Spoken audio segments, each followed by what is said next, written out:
Good morning. हम जो है अभी रेस्पिरेटरी सिस्टम या श्वसन तंत्र पढ़ रहे थे।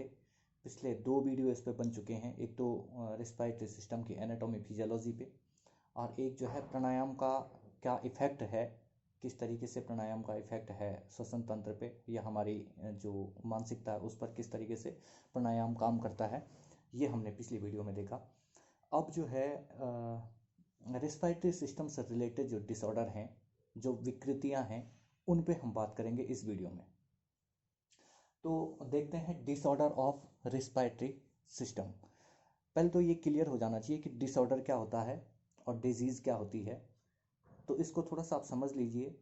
डिजीज़ यानी बीमारी वो होती है जो किसी इन्फेक्शन के कारण हो जाती है, किसी माइक्रोब्स के, किसी वायरस, बैक्टीरिया, किसी भी इस तरह के इन्फेक्शन वाली जो समस्या है उनको हम बीमारी कहते हैं, डिजीज़ कहते हैं। और डिसऑर्डर होता है किसी का इम्बैलेंस हो जाना हमारी बॉडी में, जो है जो वात पित्त कफ हैं या अन्य जो भी मटेरियल है उसका अप डाउन हो जाना, उसका लेवल में जो है अप डाउन हो जाना, इसको डिसऑर्डर कहा जाता है। तो अब हम शुरू करते हैं। रिस्पिरेटरी सिस्टम से रिलेटेड जो डिसऑर्डर्स हैं या जो डिजीज़ेज़ हैं उन पे हम बात करते हैं। बहुत कॉमन सी बहुत सी समस्याएं हैं, लेकिन हम कॉमन पे बात करेंगे जो डायरेक्ट जो है रिस्पिरेटरी सिस्टम से रिलेटेड है। तो उसमें सबसे पहली जो समस्या है वो है एलर्जी। एलर्जी का मतलब होता है, एलर्जी में हमारा जो है सर्दी जुकाम नज़ला वगैरह, ये जो है कॉमन समस्याएं हैं कि हमें जो छोटी छोटी बातों से कई बार जुकाम हो जाता है, कई बार खांसी हो जाती है। तो ये जो है एक तरीके की ये समस्या भी नहीं है, ये होता रहना चाहिए समय समय के साथ साथ, क्योंकि इससे जो है हमारा इम्यून सिस्टम जो है एक्टिवेट होता है। लेकिन फिर भी हम इसका जो मैकेनिज्म समझते हैं कि क्यों एलर्जी हमको हो जाती है। तो एलर्जी का मतलब होता है कि किसी भी चीज़ के प्रति जो है प्रतिरोध उत्पन्न कर लेना। हमारी बॉडी में जैसे ही कोई फॉरिन पार्टिकल जो है एंटर होता है तो हमारा इम्यून सिस्टम डायरेक्ट जो है सीधे सीधे उसका प्रतिरोध उत्पन्न करती है, जिसके कारण हमें लगता है कि जिसके कारण जो है हमें जुकाम या खांसी जैसी समस्याएं होने लगती हैं। तो देखो होता क्या है, कोई भी फॉरिन पार्टिकल हमारे माउथ में या हमारे नोज में एंटर हुआ, फॉरिन पार्टिकल कुछ भी हो सकता है, वो पोलन ग्रेन हो सकता है, वो डस्ट हो सकता है, वो स्मोक हो सकता है, या किसी प्रकार का कोई वायरस हो सकता है, कोई बैक्टीरिया हो सकता है, कोई माइक्रोब्स, कोई भी लिविंग और नॉन लिविंग थिंग्स, कुछ भी फॉरिन पार्टिकल्स हो सकता है जो हमारे माउथ के थ्रू, जो हमारे नोज के थ्रू या किसी अनदर रूट से जो है हमारे ट्रेकिया में एंटर कर जाए, या जो हमारी नेजल कैविटी में एंटर कर जाए, तो वो फॉरिन पार्टिकल जैसे ही हमारे रेस्पिरेटरी ट्रैक्ट में एंटर करता है तो उससे होता क्या है कि हमारे जो रेस्पिरेटरी ट्रैक्ट है उसमें एक विशेष प्रकार की कोशिकाएं होती हैं। उन कोशिकाओं का नाम है मस्ट सेल्स। ये आपको जो है विशेष ध्यान रखना है, इन कोशिकाओं का नाम मस्ट सेल उनको कहा जाता है। ये कोशिकाएं क्या करती हैं कि जैसे ही कोई फॉरिन पार्टिकल अंदर आता है ट्रेकिया में, ये मस्ट सेल जो है एक्टिवेट हो जाती हैं। ये इम्यून सिस्टम का एक पार्ट है और ये तुरंत एक्टिवेट होती हैं, और इनसे जो है एक सिक्रीशन, एक केमिकल निकलने लगता है जिसका नाम क्या है, जिसका नाम है हिस्टामिन। ये 2 ही नाम इसमें विशेष तरीके से आपको याद रखना है। फॉरिन पार्टिकल एंटर हुआ, फॉरिन पार्टिकल के एंटर होने पे हमारी जो हिस्टामिन्स हैं, जो विशेष प्रकार की कोशिकाएं हैं, मस्ट सेल्स हैं, एक विशेष प्रकार की कोशिकाएं हैं, ये एक विशेष प्रकार का सिक्रीशन उत्पन्न करती हैं जिसका नाम है हिस्टामिन। तो ये हिस्टामिन क्या करता है, इस हिस्टामिन के 2 कार्य हैं। एक तो ये वेसोडाइलेटर है। वेसोडाइलेटर का मतलब होता है वेसल्स को डायलेट करने वाला। वेसल्स क्या होती हैं, जो हमारी जो है वेन्स हैं, जो हमारी आर्टरीज हैं, तो उनको बोला जाता है वेसल्स। ये हमारे शरीर में जो भी नलियाँ हैं, तो उन नलियों को जो है ये क्या कर देता है, डायलेट कर देता है, जिनमें जो है ब्लड का आवागमन होता है, खून का आवागमन होता है। उन वेसल्स को ये क्या कर देता है, डायलेट कर देता है। एक क्वालिटी तो हिस्टामिन की ये है। और दूसरी क्वालिटीज़ की क्या है, ये ब्रोंकियो कंस्ट्रक्टर है। ये ब्रोंकिया जो है, ब्रोंकिया हम जो है रिस्पिरेटरी सिस्टम में पढ़ चुके हैं, हमारी श्वास नली का एक हिस्सा है जो कि ट्रेकिया के बाद 2 भागों में बढ़ जाता है, उसको बोलते हैं ब्रोंकिया। तो ब्रोंकिया को क्या कर देता है, ये सिकोड़ देता है। ब्रोंकियो कंस्ट्रक्टर है, ब्रोंकिया को क्या कर देता है, अगर इतना साइज था तो ये इस साइज को क्या कर देता है, कम कर देता है। तो ब्रोंकिया को जो है कंस्ट्रक्ट कर देता है। ये 2 काम किसके हैं, हिस्टामिन के। फिर से एक बार समझ लीजिए, फॉरिजन पार्टिकल आते ही मस्ट सेल जो है स्टिमुलेट होती है, मस्ट सेल के स्टिमुलेट होने पे हिस्टामिन रिलीज होता है।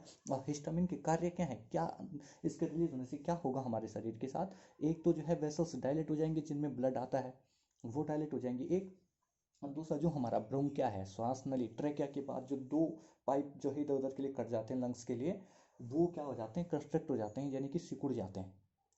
तो जो सांस नली है वो क्या हो जाती है, सिकुड़ सिकुड़ जाती है इस हिस्टामिन के कारण। और ये हिस्टामिन, इसके कारण क्या होता है, यहाँ पर जो हमारी सांस नली है उसमें क्या हो जाता है, इन्फ्लामेशन हो जाता है, यानी स्वेलिंग आ जाती है।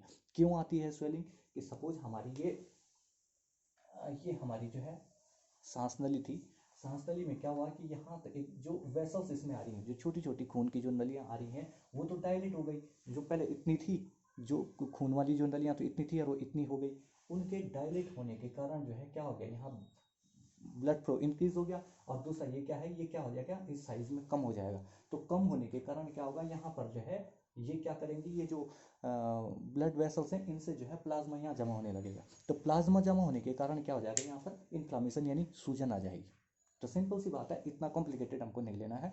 कोई भी फॉरिजन पार्टिकल अगर एंटर होता है उसके कारण मस्ट सेल रिलीज होती है, वो स्टिमुलेट होती है, जो हिस्टामिन रिलीज करते हैं। हिस्टामिन जो है दो काम करता है, एक तो वेसल्स को डायलेट करने का काम, और दूसरा ब्रोंकिया को कंस्ट्रक्ट करने का काम करता है, जिसके कारण जो है इन्फ्लामेशन कॉज होता है, जिसके कारण इन्फ्लामेशन या सूजन आ जाती है। और उस सूजन से ही जो है हमें एलर्जी, जिसको हम बोलते हैं, म्यूकस मेम्ब्रेन जो है लगातार म्यूकस का सिक्रेशन करती है, हमें खांसी होती है, जुकाम होती है, या अन्य कोई भी सिम्टम है, वो सिम्टम हमको आने लगते हैं, किसके कारण, इस हिस्टामिन के कारण। तो एक जो है सबसे कॉमन समस्या एलर्जी की समस्या है, कॉमन बात है, होती रहती है सबको। अब जो मेन समस्या है उसमें हम आते हैं, वो है अस्थमा। अस्थमा, या जिसको हम सामान्यतः श्वास की बीमारी बोलते हैं। तो अस्थमा एक बहुत कॉमन प्रॉब्लम है। इसको ये होता किन लोगों में है, सबसे पहले तो हमें ये समझना होता है, ये जो हाइपर सेंसिटिव इम्यून सिस्टम वाले लोग होते हैं, कुछ लोगों का मैंने बताया ना कि जो मस्ट सेल हैं ये क्या करती हैं, ये एक टाइप का प्रोटेक्टिव रिएक्शन देती हैं, हमें बचाती हैं चीज़ों से, यानी कि हमारा इम्यून सिस्टम का एक भाग है वो है मस्ट सेल। जैसे ही हम किसी ऐसे एटमॉस्फेयर में जाते हैं जो हमारे लायक नहीं है, तो ये मस्ट सेल स्टिमुलेट हो जाती है और ये हमें बताती है कि आप यहाँ से हटिए। लेकिन कुछ लोगों का जो इम्यून सिस्टम है वो हाइपर एक्टिव हो जाता है, यानी कि ज़रूरत से ज़्यादा एक्टिव हो जाता है। कई बार उसको जो है कोई मतलब कोई हार्मफुल चीज़ अगर नहीं भी मिली, कोई बेनिफिशियल चीज़ भी मिली, या कोई न्यूट्रल चीज़ भी हमारे उसमें चले गई, तो भी ये जो है एक्टिव हो जाता है।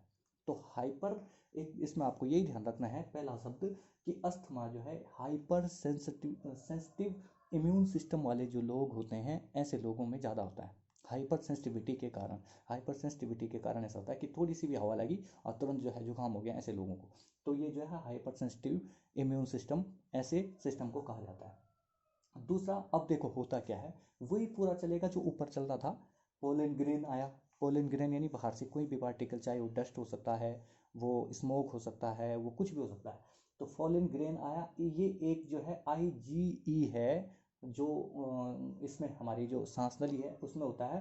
तो ये क्या करता है यहाँ पर, अब देखो यहाँ होता क्या है, यहाँ तो चलो हमारे पास कोई चीज़ आई, बाहर से कोई फॉरेन पार्टिकल आया, यहाँ कोई पार्टिकल आया नहीं, यहाँ पर क्या हुआ, पोलन ग्रेन आया, पोलन ग्रेन आने से जो है आईजीई जो है ये अपने आप ही एक मतलब फॉरेन पार्टिकल की तरह ये आ जाता है, और ये क्या करता है, हिस्टामिन को रिलीज कर देता है, यानी कि कुल मिला के ये समझ ली कि इसको धोखा दे देता है। हिस्टामिन को कुछ आया नहीं, कुछ भी नहीं हुआ, कोई दिक्कत हुई नहीं, लेकिन ये क्या कर दे रहा है कि ये हिस्टामिन को क्या कर देता है, तुरंत जो है रिलीज कर दे रहा है।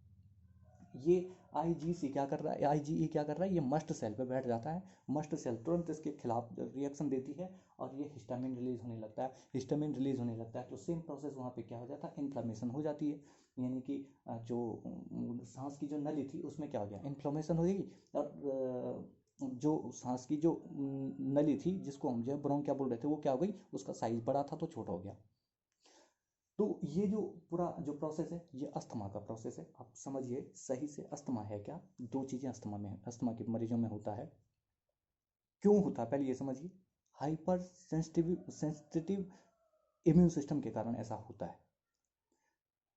फॉरिजन पार्टिकल आया, हमारे रिस्पिरेटरी ट्रैक्ट में गया, उसने मस्ट सेल रिलीज को स्टिमुलेट किया, मस्ट सेल ने क्या किया, हिस्टामिन रिलीज करी, और हिस्टामिन ने क्या किया, इन्फ्लामेशन करा। एक जो उसका काम है ही, दो ही काम, एक तो इन्फ्लामेशन कैसे होती है, क्योंकि वेसल्स डायलेट हो जाती हैं, वेसल्स डायलेट होंगी यानी चौड़ी होंगी, उनका डायमीटर अगर बढ़ जाता है तो क्या होगा, ब्लड फ्लो इंक्रीज होगा, ब्लड फ्लो इंक्रीज होगा तो उसके कारण क्या होगा, प्लाज्मा ज़्यादा वहाँ आएगा। अब प्लाज्मा ज़्यादा आएगा तो अपनी जगह छोड़ के जो है बीच वाली जो मेम्ब्रेन है उसमें आ जाता है, उसके कारण स्वेलिंग, सूजन उत्पन्न हो जाती है, और वेसल्स को कंट्रैक्ट कर देता है, यानी उसके साइज़ को, उसके डायमीटर को क्या कर देता है, कम कर देता है। तो जब उसका साइज़ पहले तो कम हो गया, कम होने से जो है पहले ही वायु कम जा रही है यहाँ अंदर, और ऊपर से जो कम हुआ उस पर भी स्वेलिंग आ गई तो और बंद हो गया। पहले तो इतना था, नॉर्मल था, प्रॉपर एयर का एक्सचेंज हो रहा था, अब हुआ क्या, दो काम हो गए। एक तो क्या हुआ, इन्फ्लामेशन हुई, इन्फ्लामेशन के कारण क्या हुआ, यहाँ अंदर इन्फ्लामेशन हो गई तो ये साइज इतना हो गया, और दूसरा वो जो उसका काम है ही इसको कंस्ट्रक्ट करने का तो एकदम बंद हो गया, तो इसके कारण क्या हुआ, एयर वे जो है बंद हो गया, तो सांस जो है कम आना जाना हो गया, तो ये हो गया अस्थमा। ठीक है, दो समस्याएं हो गई अस्थमा की। ये ब्रोंकिया पे काम करता है। ब्रोंकिया कौन सा भाग है, ये वाला, ये वाला, ये तो ट्रेकिया हो गया और ये हो गया ब्रोंकिया। तो इन पे जो है इन्फ्लामेशन आ जाती है, ये बंद हो जाते हैं, तो इसके बाद आगे करना क्या है, जब ये बंद हो जाएंगे तो आगे कुछ हो नहीं सकता। तो ये हो गया अस्थमा। एक तीसरा डिसऑर्डर है, इसको बोलते हैं हम एम्फिस्मा। एम्फिस्मा इसको बोलते हैं। एम्फिस्मा में क्या होता है, कॉज्ड बाय स्मोकिंग, यानी कि स्मोकिंग करने के कारण या स्मोकिंग के कारण ये समस्या होती है। इसमें क्या होता है कि जो एल्बुलाई है, एल्बुलाई मैंने कहा था, ये जो छोटे छोटे वायु कोष्ठ जो हैं, जो लंग्स के अंदर होते हैं, जो वायु कोष्ठ, उनको हम बोलते हैं एल्बुलाई। तो ये एल्बुलाई की जो वॉल है, जो एल्बुलाई की जो वॉल है वो क्या हो जाती है, डिकम्पोज हो जाती है या डिजॉल्व हो जाती है लगातार। इसमें समझिए एम्फिज्मा में क्या होता है, ये क्यों होता है पहले समझिए, स्मोकिंग के कारण। जब लोग लगातार जो स्मोकिंग कर रहे हैं तो उसके कारण होता क्या है, जो हमारी एल्बुलाई है, एल्बुलाई है, एल्बुलाई की जो वॉल है, जो उसकी दीवार है, वो क्या हो जाती है, डाइल्यूट हो जाती है। वो जो है ऐसे होती है, कायदे से होती है, ऐसे है ये, जो अगर नॉर्मल की बात करें तो ऐसी होती है, लेकिन जब ये एबनॉर्मल, ये डिजॉल्व होगी क्या हो जाती है, ये ऐसी हो जाती है, ऐसे डिजॉल्व हो जाती है। तो डिजॉल्व होने के का जब वाई कोस्ट आपका, वाई कोस्ट का काम क्या है, एक्सचेंज ऑफ गैसेस, जो कि ब्लड से CO2 को लेता है, और यहाँ सांस की नली से O2 को लेता है, और यहाँ पर एक्सचेंज का काम करता है। और जब ये एक्सचेंज यानी कि जो बिचौलिया है यही खत्म हो जाएगा तो इनके लिए दिक्कत हो जाएगी। इन दोनों का तो आपस में कोई रिलेशन है नहीं कि जो है ब्रोंकिया डायरेक्ट ब्लड को दे दें, तो कर नहीं सकता। तो ये जो है एल्वोलाई क्या हो जाता है, यहाँ पे खराब हो जाता है, एल्वोलाई डाइल्यूट हो जाता है, जिसके कारण क्या होता है कि एक्सचेंज ऑफ गैसेस में जो है दिक्कत आए। आप बाहर से सांस तो ले रहे हैं पूरी पूरी, लेकिन आपका एल्वोलाइट क्या कर रहा है, वो एक्सचेंज कर ही नहीं रहा उतने अमाउंट में जितना उसको करना चाहिए। तो ये इसको बोलते हैं एम्फिज्मा। तीन चीज़ें हम समझ चुके हैं, एलर्जी, अस्थमा। अस्थमा एक टाइप की एलर्जी ही है, लेकिन एलर्जी का जो है जब ज़्यादा बहुत हाइपर एलर्जी जब हो जाती है तो उसको अस्थमा बोलते हैं। और एम्फिज्मा स्मोकिंग के कारण होती है। एम्फिज्मा जो है वाई कोस्ट को इन्फेक्टेड करती है, और जो अस्थमा है वो ब्रोंकिया को इन्फेक्टेड करती है। तो ये तीन डिसऑर्डर हम समझ चुके हैं। चौथा डिसऑर्डर जो है, एक जो होता है चौथा, इसमें समझिए चौथा क्या होता है, ऑक्यूपेशनल रिस्पिरेटरी डिसऑर्डर। ऑक्यूपेशन का मतलब होता है जो काम आप कर रहे हैं, तो उस काम के आधार पे भी कुछ लोग जो है मजदूर जैसे गुजर रहे हैं लंबे समय से, कुछ लोग कोयले की खानों में काम कर रहे हैं, कुछ लोग जो है कपास या रुई वाले उसमें काम कर रहे हैं, तो उनको जो है कुछ ऐसी बीमारी हो जाती है जैसे सिलिकोसिस।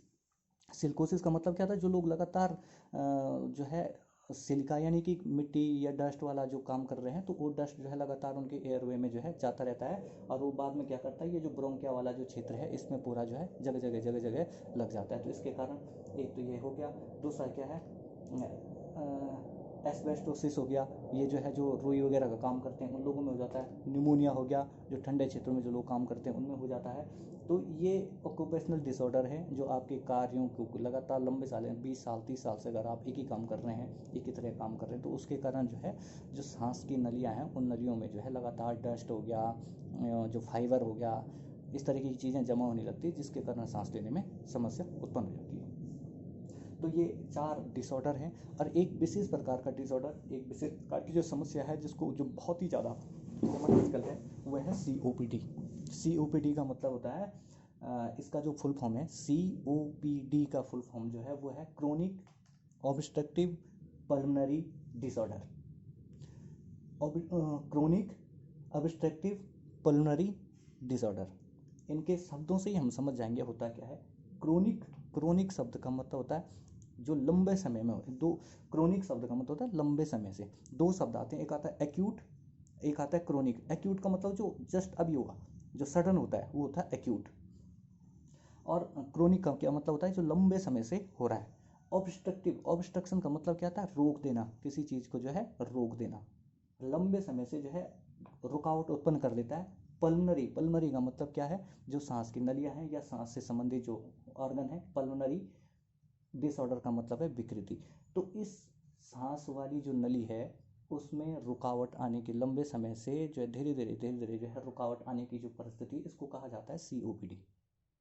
ये बहुत कॉमन है। इसमें होता क्या है, ये इसमें जो हमने अभी तक सारा पढ़ा, ये सारा सब कुछ इसमें होता है। समझिए होता क्या है, एक तो होता है क्रोनिक ब्रोंकाइटिस।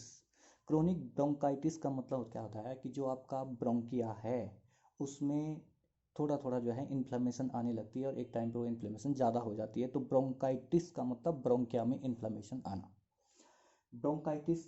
क्रोनिक ब्रोंक्योलाइटिस, जो उसके बाद जो ब्रोंक्यूल्स हैं उनमें भी इन्फ्लेमेशन आ जाना, ब्रोंकिया में भी, ब्रोंक्यूल्स में भी। और साथ साथ में इसमें क्या हो जाता है, एफिज्मा भी हो जाता है। एफिज्मा यानी कि एल्वेलाई भी जो है डाइल्यूट हो जाती है। तो ये तीनों जो है संयुक्त रूप से, एक तो पहले क्या हो गया, ब्रोंकिया में इन्फ्लेमेशन हुआ, उसके बाद ब्रोंक्यूल्स में इन्फ्लेमेशन हुई, और उसके बाद जो है जो एल्वेलाई हैं, जो सुवाई कोस्ट हैं, वो भी डाइल्यूट हो गई। तो ये सारी समस्याएं एक साथ जब हो जाती हैं तो ऐसी समस्या से कारण क्या हो जाता है, जो वायु हमें लेनी थी, जो सांसें हमको लेनी थी, उनमें रुकावट उत्पन्न हो जाती है। तो इस रुकावट को हम कहते हैं क्रोनिक ऑब्स्ट्रक्टिव पल्मनरी डिसऑर्डर। तो ये समस्या हो गई। इसमें होता क्या है, इसका अगर हम पैथोलॉजी देखें कि क्या चेंजेस आ रहे हैं सांस की नली में, तो एक तो क्या बोल रहा है कि enlargement of mucus secreting gland. इसमें होता क्या है कि जो हमारी म्यूकस सिक्रेट करने वाली जो ग्लोबुलेट ग्लैंड हमारी ट्रैकिया में है, जो हमारी सांस नली में है, उनका साइज इंक्रीज हो जाता है।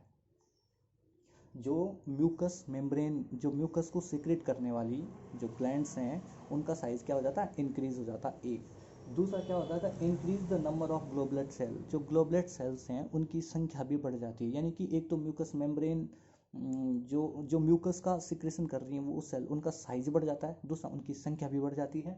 और तीसरा क्या होता है कि इन्फ्लामेशन एंड फाइब्रोसिस। तो उसमें क्या हो जाता है, जो हमारा पूरा जो नली है सांस की, ब्रोंकिया, ब्रोंक्यूल्स और एल्वेलाई, इन सब में जो क्या हो जाती है, स्वेलिंग, सूजन आ जाती है। और उसके बाद क्या होता है, डिफिकल्टी इन एक्सलेशन, यानी कि जो एक्सलेशन यानी कि सांस छोड़ने की जो प्रक्रिया है, जो प्रश्वास की प्रक्रिया है, उसमें हमको ज़्यादा समस्या होने लगती है। होता क्या है, क्योंकि यहाँ पर गैसों का एक्सचेंज तो होता नहीं है, शरीर में CO2 की मात्रा बढ़ जाती है, क्योंकि शरीर तो अपना काम कर ही रहा है, कोशिकाएं तो मेटाबॉलिक प्रोसेस कर ही रही है। मेटाबॉलिक प्रोसेस होती है, CO2 आ तो जाता है, लेकिन उसको हम बाहर फेंक नहीं पाते। बाहर फेंक नहीं पाते तो उसके कारण क्या होता है, घुटन होने लगती है। अब घुटन होने लगती है तो आदमी क्या हो जाता है, उसमें तड़पने लगता है। तो ये प्रक्रिया जो है ये समस्या COPD की है। तो ये चार जो मुख्य डिसऑर्डर हैं रिस्पायरेटरी सिस्टम से रिलेटेड वो हमने पढ़े। एक तो एलर्जी है जो कॉमन होती रहती है, हर किसी को होती है। अस्थमा, जो हाइपर सेंसिटिव लोग हैं उनमें ज़्यादातर ये होता है। और तीसरा जो है इम्फेजमा, चौथा जो है ये ऑक्यूपाइड रिस्पायरेटरी डिजीजेज जो हैं, और अगला है COPD। तो इसमें जो बहुत कॉमन, एक तो COPD और एक अस्थमा जो है, आसपास हमारे बहुत लोग इसके मरीज मिलते हैं। जो लॉन्ग स्मोकर होते हैं उनमें, और जो हाइपर सेंसिटिव होते हैं उन लोगों में ऐसी समस्याएं आजकल बहुत ज़्यादा देखने को मिल रही हैं। तो आगे जो हमारा वीडियो होगा उस पर हम यही देखेंगे कि ये दिक्कतें जो हैं इनको हम कैसे जो है योग के द्वारा सही करें। क्योंकि मैं अगले वीडियो में आपको बताऊंगा कि जैसे अस्थमा है या COPD है, तो हो क्या रहा, अंदर पॉइजन बन जा रहा है, कार्बन डाइऑक्साइड बंद हो जा रहा है, लेकिन उसको हम बाहर फेंक नहीं पा रहे हैं। क्यों फेंक नहीं पा रहे हैं, क्योंकि एल्वेलाई डाइल्यूट हो गया। तो एल्वेलाई को कैसे हम स्वस्थ रखें, कैसे हम ब्रोंकिया को स्वस्थ रखें, कैसे हम जो है अपने पूरे जो रिस्पायरेटरी सिस्टम है उसको हेल्थी रखें, जो स्वस्थ हैं वो कैसे उसको मेंटेन रखें, और जो अस्वस्थ हो गए हैं, जिनको ये समस्या हो गई है, वो कैसे उनको स्वस्थ करें, उनको सही करें। इस पे हम जो है अगले वीडियो में चर्चा करेंगे। अगर इसमें कोई भी दिक्कत ऐसा आप लोगों को लगता होगा तो कमेंट ज़रूर करिएगा। तब तक के लिए बहुत बहुत धन्यवाद। Thank you.